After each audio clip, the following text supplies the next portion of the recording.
Hello students, तो जैसे कि बेटा हमारा टॉपिक चल रहा था लॉज ऑफ मोशंस, ठीक है। उसके अंदर में हमने क्या देखा था, 3 काइनेमेटिकल इक्वेशंस हमने 1 बाय 1 प्रूव किए थे, ठीक है। जिसमें हमने पहला जो काइनेमेटिकल इक्वेशंस देखा था वो क्या था आपका, वेलोसिटी टाइम रिलेशन, जिसके अंदर में v is equal to u plus a t था आपका। ये फर्स्ट काइनेमेटिकल इक्वेशंस था, ठीक है, जो वेलोसिटी टाइम रिलेशन आपका शो करता है। कौन सा रिलेशन है ये, वेलोसिटी टाइम रिलेशन, ठीक है, वेलोसिटी टाइम रिलेशंस, ठीक है बेटा। इसका अच्छे से याद करके रखना, क्योंकि इससे रिलेटेड हम आगे चल के चैप्टर के एंडिंग में प्रॉब्लम्स देखने वाले हैं, ठीक है। फिर दूसरा हमने देखा s is equal to u t plus half a t square, ठीक है। ये जो सेकंड इक्वेशंस था हमारा, सेकंड काइनेमेटिकल इक्वेशंस था, ये था आपका डिस्प्लेसमेंट टाइम रिलेशंस, ठीक है। कौन सा था, डिस्प्लेसमेंट टाइम रिलेशन, ये भी हमने प्रूव किया था, ठीक है। नाउ थर्ड जो देखा था that is velocity displacement relation बोलो या फिर डिस्प्लेसमेंट वेलोसिटी रिलेशन बोलो, तो इसको वेलोसिटी डिस्प्लेसमेंट या फिर सीधा सीधा डिस्प्लेसमेंट वेलोसिटी रिलेशंस बोलते हैं। वो था v square is equal to u square plus twice a s, ये जो था आपका था डिस्प्लेसमेंट वेलोसिटी रिलेशन, ठीक है, डिस्प्लेसमेंट वेलोसिटी रिलेशन, ठीक है। ये हमारा प्रीवियस क्लास तक के टॉपिक हमारा अच्छे से कंप्लीट हो चुका था। तीनों काइनेमेटिकल इक्वेशंस इन एग्जाम्स आपको अच्छे से पूछते हैं, रिलेटेड इनके प्रॉब्लम्स भी आपको एग्जाम में आते हैं, ठीक है। अब हम मूविंग चलते हैं, आगे का टॉपिक जो है वो है बेटा हमारा यूनिफॉर्म सर्कुलर मोशन, ठीक है, यूनिफॉर्म सर्कुलर मोशन। अब इसके पहले हमने क्या देखा है, सर्कुलर का मतलब क्या होता है, दैट इज सर्कल वाइज, ठीक है। अगर हम सर्कुलर की बात करें, ठीक है, तो ये हो गया बेटा आपका क्या, सर्कल, ठीक है। और सर्कुलर जो है तो ये क्या होगा, सर्कुलरली घूमेगा, ठीक है। क्या होगा, सर्कुलरली इसके अंदर में जो भी है तो वो क्या होगा, इस प्रकार से अपना क्या होगा, मूविंग करेगा। मे बी कोई एक सेंटर पॉइंट होगा उसकी तरफ देख के, ठीक है, या फिर कोई ग्राउंड ले लो इसकी तरफ होगा।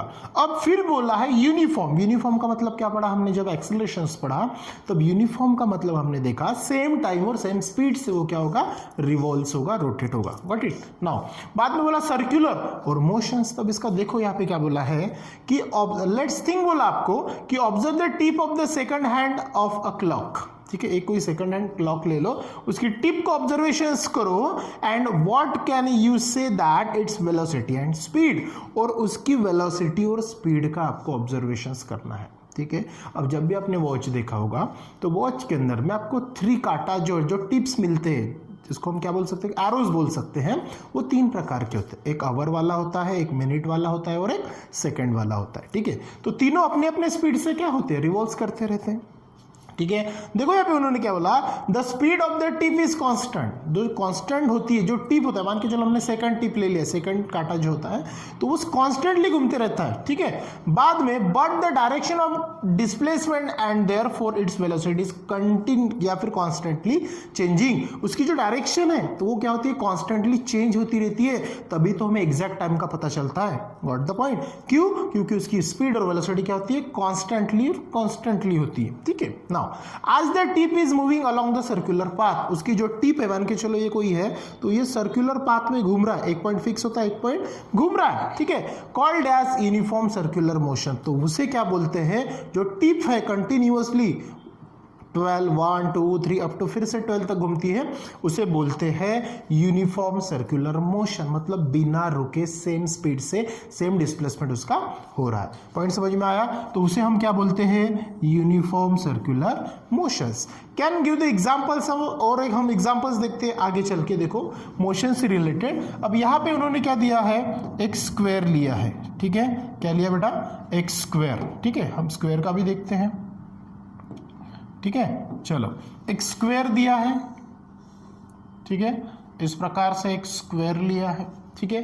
अब वहां पे देखो हम यहां से निकले, ठीक है, यहाँ से मूविंग हो रहे हैं, ये डायरेक्शन हमारी कंप्लीट हुई, फिर यहाँ से साइड चेंज हुआ, फिर यहाँ पहुंचे, फिर डायरेक्शन चेंज हुआ, फिर यहाँ पहुंचे, फिर डायरेक्शन चेंज हुआ, यहाँ पहुंचे, फिर से जहां से निकले थे, मान के चलो हम फर्स्ट पॉइंट से निकले थे, फिर सेकंड गए, फिर थर्ड गए, फिर फोर्थ गए, वापस फोर्थ पोजीशन कंप्लीट करके हम वापस कहाँ पे गए, 1 पे, फिर सेकंड पे, फिर 3 पे, फिर 4 पे, कंटिन्यूअसली हमारा क्या रहेगा, वही मूविंग डायरेक्शंस रहेगा, तो उसे बोलते हैं यूनिफॉर्म सर्कुलर मोशन। अब यहाँ पे सर्कुलर नहीं है, यहाँ पे क्या है, स्क्वायर पैटर्न में, तो हम वहां पे वो बोल सकते हैं। सेकंड केस की अगर हम बात करें तो सेकंड में आपको दिख रहा बेटा पेंटागोनल, दिख रहा आपको एक प्रकार का, ठीक है, इस प्रकार की डायग्राम है वहां पे। अब यहां से हम यहां से निकले, फिर यहां पहुंचे, फिर से यहां गए, फिर यहां गए, फिर से वापस वही, फिर से पहले पोजीशन पे पहुंच गए, मतलब यहां पे भी क्या हो रहा है, हमारा मोशन जो है हो रहा है, दैट इज पेंटागोनल। फिर अगर और एग्जांपल लेते हैं, ठीक है, हेक्सागोनल की अगर हम बात करें, दैट इज बेंजीन रिंग जिसको हम बोलते हैं हेक्सागोनल स्ट्रक्चर, यहां पे भी वही होगा, यहां से निकले, फिर यहां पहुंचे, फिर यहां, देन यहां और फिर से यहां पे, समझ में आ रही डायरेक्शंस। तो इन तीनों डायग्राम में आपको क्या दिख रहा है, सिंपल है, चेंज इन डायरेक्शंस। क्या दिख रहा है बेटा, चेंज इन डायरेक्शंस। अगर हम चेंज इन डायरेक्शंस हो रहा है और इनकी स्पीड का कैलकुलेशंस अगर हम करें, ठीक है, किसका कैलकुलेशंस करें, स्पीड का अगर हम कैलकुलेशंस करें, देखो यहां पे भी, अब स्पीड हम इसके पहले हम टॉपिक क्या देख रहे थे, यूनिफॉर्म सर्कुलर मोशन, मतलब सर्कल की बात करें, ठीक है, तो सर्कल की अगर बात करें तो घूम रहा है, मान के चलो कि ये सर्कुलर पाथ है, या फिर यहाँ पे उनका थोड़ा चेंज है। अगर मैं यहाँ पे मान के चलो बेटा सर्कुलर ले लेता हूँ, ठीक है, सर्कुलर अगर लेता हूं, यहां पे एक छोटा सा मान के चलो मैंने सर्कल लिया, और यहां पे अगर ये घूम रहा है कंटिन्यूअसली, तो यहां पे होगा क्या, सर्कुलर घूम रहा है। अब मुझे अगर इसकी स्पीड लेना है तो यहां पे क्या होगा, ये पूरा पार्ट लेना पड़ेगा, पूरा पार्ट मतलब कौन है, दैट इज सर्कमफरेंस, ठीक है, कौन है ये, सर्कमफरेंस, और घूमने के लिए उसको क्या लग रहा है, दैट इज टाइम, मतलब speed is equal to circumference upon time. अगर हम इसे आगे सॉल्व करें तो सर्कमफरेंस जो होता है आपका, ठीक है, सर्कमफरेंस का फॉर्मूला जो होता है वो होता है बेटा आपका 2πr, और क्या लगता है नीचे टाइम, तो ये फॉर्मूला आपको यहाँ पे यूज करना है, कौन सा, that is speed is equal to circumference upon time. और स्पीड जो होती है ये रिलेटेड होती है वेलोसिटी से, ठीक है, मतलब हम यहाँ पे वेलोसिटी या फिर v is equal to 2πr upon t भी ये लिख सकते हैं। यहाँ पे r जो है वो होती है रेडियस ऑफ सर्कल, समझ में आया। तो ये है आपका जो टॉपिक था, ठीक है। उसके बाद में फिर से उन्होंने एक दिया है, determine the direction of velocity in uniform circular motion, ठीक है। अब आपको क्या डिटरमाइन करना है, जो वेलोसिटी है उसकी डायरेक्शन जो है वो यूनिफॉर्म सर्कुलर मोशंस में दिया है, ठीक है। फिर यहाँ पे आपको एक एक्टिविटी दिख रही है, क्या दिख रही है बेटा, एक कॉइन दिया है और एक जिसको हम क्या बोलते हैं, डिस्क, जला भौरा हम उसको बोलते हैं, उसको आपको घुमाना है, ठीक है। अब घुमाएंगे, जब भी हम उसको घुमाएंगे तो आपको क्या रियलाइज होगा कि कुछ समय तक जो कॉइन है वो कॉन्स्टेंटली घूमेगा और वो जो डिस्क है वो भी घूमेगा, लेकिन after certain time intervals both in constant position या फिर जीरो वेलोसिटी से स्टॉप हो जाएंगे, ठीक है। तो ये सब चीजें यहाँ पे हमने देखी। तो यहाँ पे उन्होंने क्या बोला, देखो लेट्स ट्राई दिस, उन्होंने क्या बोला, take circular disc, put a 5 rupees coin at the point along its edges, और एक 5 रुपये का कॉइन्स भी उसके अलॉन्ग में क्या कर दो, आप डाल दो। हमने देखा है कभी एक्टिविटीज, जब हम डिस्क घुमाते हैं और 5 रुपीज का कॉइन अगर उसके अलॉन्ग में डाल दे तो उसको एब्स्ट्रैक्ट करता है, और एब्स्ट्रैक्ट करने के बाद उसकी जो स्पीड है वो क्या होती है, थोड़ी थोड़ी कम होती है, या फिर कभी एक बार डिस्ट्रॉय हो जाती है, ठीक है। तो make it move around axis by putting a pin it when the disc is move the higher speed, जब हम उसको घुमाएंगे स्पीडली फोर्स अप्लाई करेंगे तब वहां पे क्या होगा, उसकी स्पीड हाई होगी। बाद में आपको क्या नोट डाउन करना है, the direction in which throw off, जब उसकी डायरेक्शन चेक करना है, जब हम उसको थ्रो ऑफ करेंगे, उसको रुकाएंगे, को डायरेक्शन चेक करना है। And the repeat the action placing the coin at different points along the edges with the circular and observed directions in which coin is thrown of. जैसे ही वो होगा तो उसकी डायरेक्शन, कॉइन और डिस्क तीनों का आपको कैलकुलेशंस करना है, देखना है कि कौन ज़्यादा घुमा, कौन कम घुमा, किसकी डायरेक्शंस कम हुई, किसकी डायरेक्शन चेंज हुई, कौन स्टॉप हुआ, किसकी वेलोसिटी जीरो हुई, ठीक है। ये हमें इसका ऑब्जर्वेशंस करना है। ये थी बेटा आपकी एक्टिविटीज। बाद में जब कंक्लूजन हम लिखेंगे तो वहां पे आपको क्या मिलेगा, the coin will be throw off in the directions the tangent. अब टेंजेंट्स क्या होता है, आपने देखा है कि जब सर्कल हम पढ़ते हैं तो सर्कल में ऐसी एक लाइन जो सर्कमफ्रेंस को टच करते हुए स्ट्रेट लाइन डायरेक्शन पास होती है तो उसे हम बोलते हैं उसका टेंजेंट, ठीक है।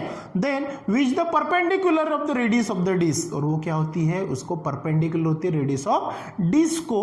Then thus the direction in which get throw off depends on the position at moment then getting off, it means that the coin moves along, ये लास्ट सेंटेंस आपको ध्यान में रखना है, the means the coin moves along the circular path, its direction motion changing at every point, जैसे जैसे वहां पे डायरेक्शन चेंज होगा तो एवरी पॉइंट पे उसकी डायरेक्शंस क्या होगी, चेंज होगी। समझ में आया, क्योंकि वो कॉइन जो है वो डिस्क को क्या करेगा, एब्स्ट्रैक्ट करेगा। समझ में आया, ये थे बेटा सॉल्व एग्जांपल हम लास्ट में देखेंगे, ठीक है। नाउ नेक्स्ट अगर पॉइंट हम देखते हैं, नेक्स्ट टॉपिक जो है हमारा वो है बेटा आपका न्यूटन्स के लॉज ऑफ मोशंस।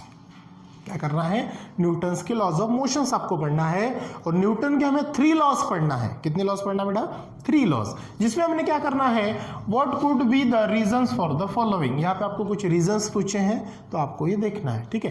पहला, a static object does not move without the applications of a force, मतलब एक ऑब्जेक्ट है, स्टैटिक ऑब्जेक्ट है, एक जगह पे बैठा है, रेस्ट में है, वो जब तक कि मूव नहीं होता जब तक हम उसके ऊपर फोर्स अप्लाई नहीं करते। फॉर एग्जाम्पल, आपके घर का टीवी का रिमोट ले लो, जब तक आप जाके उसको उठाओगे नहीं तब तक वो मूविंग होगा नहीं, मतलब एक्स्ट्रा फोर्स जब तक हम उसके ऊपर अप्लाई नहीं करेंगे तब तक वो मूविंग होगा नहीं, at a rest position, constant position में बैठा रहेगा। व्हाट द पॉइंट, अब ऐसा क्यों होगा, यही हमें न्यूटन के फर्स्ट लॉ ने बताया कि every object in the universe remains stable और कॉन्स्टेंट व्हेन, जब तक के उसके ऊपर एक्स्ट्रा फोर्स अप्लाई नहीं होता। When extra force apply on it they can not B change it's our positions, ठीक है। ये न्यूटन का फर्स्ट लॉ हम आगे देखेंगे, ठीक है। तब तक क्यों क्या रहेगा, कांस्टेंट। सेकंड क्या बोलते हैं, the force which is sufficient to lift a book from the table is not sufficient to lift the table, ठीक है। फॉर एग्जाम्पल, हमें एक टेबल है और एक बुक रखी है टेबल के ऊपर, तो हमें सफिशिएंट फोर्स चाहिए होता है बुक उठाने के लिए, साथ में अगर टेबल उठाना है तो उसके लिए भी सफिशिएंट फोर्स चाहिए। जो फोर्स हम बुक उठाने के लिए अप्लाई करेंगे वही फोर्स से अगर हम टेबल उठाने की कोशिश करेंगे तो we can not be stable, that force they will be move the table one place to another, ठीक है। इसका मतलब क्या हुआ कि जो बुक्स है उसे हम क्या करेंगे, मतलब उसे हम एक जगह से दूसरी जगह उसको शिफ्ट करने के लिए जितना फोर्स लगाएंगे उससे कई गुना ज्यादा हमें टेबल को मूव करने के लिए फोर्स लगाना पड़ेगा, ठीक है। ऐसा क्यों, वो भी देखेंगे।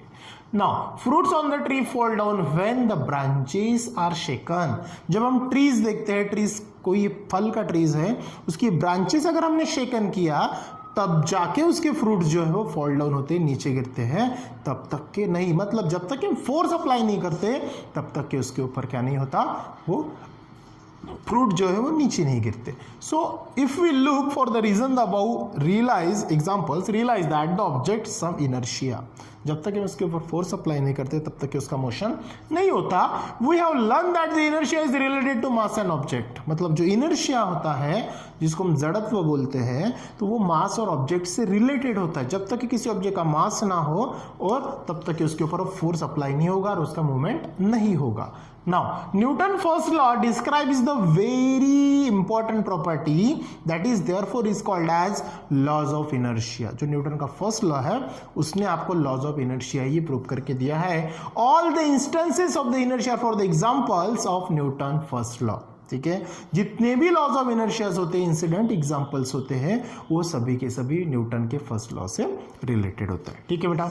नाउ तो न्यूटन फर्स्ट लॉ जो है ये हम कंटिन्यू करेंगे नेक्स्ट क्लास में, तीनों न्यूटन के लॉज एक साथ पढ़ेंगे हम, ठीक है। मैं थोड़ी सी आइडिया दे देता हूं आपको कि न्यूटन फर्स्ट लॉ होता क्या है, जिसमें बैलेंस एंड अनबैलेंस फोर्स होता है, ठीक है।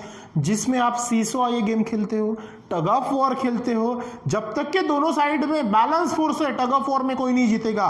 जिस कंडीशन में अनबैलेंस फोर्स हुआ, मतलब एक साइड में ज्यादा एक साइड में कम, तब जहां पे फोर्स ज्यादा हुआ वो टीम जीतती है और जहां पे फोर्स कम हुआ वो टीम हार जाती है।